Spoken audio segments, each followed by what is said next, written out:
Hello, I'm going to demonstrate the Jude method in PA projection.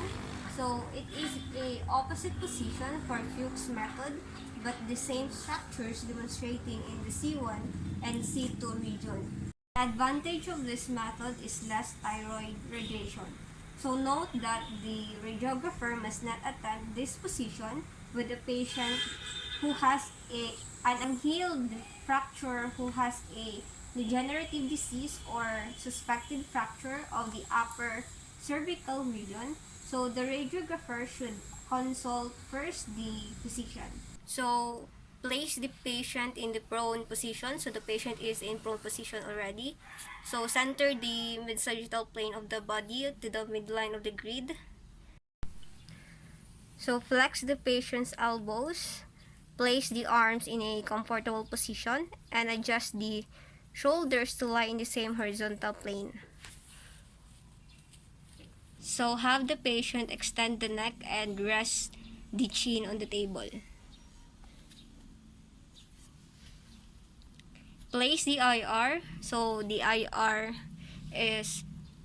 size is 8 by 10 inches in the bucket tray, and adjust the IR so that the midpoint is centered to the throat at the level of the upper margin of the thyroid cartilage. Adjust the head so that the chin and mastoid tips are vertical, or the OML is approximately 37 degree to the plane of the IR. So before examination, make sure that the patient's accessories is removed. Adjust the mid-sagittal plane to be perpendicular to the table, and then shield gonads. So in collimation, close for side collimation to C1 and C2 region.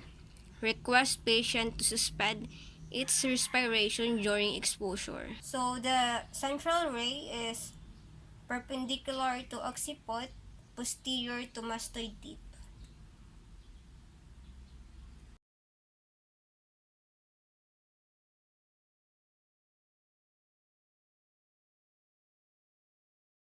Next projection is the APHL oblique projection, Kasabak method in right or left head rotation. So note that the head of a patient who has a possible fracture or degenerative disease must not be rotated. Kasabak recommended that the entire body rather than only the head be rotated. Place the patient in the supine position. Center the mid-sagittal plane of the body to the midline of the grid.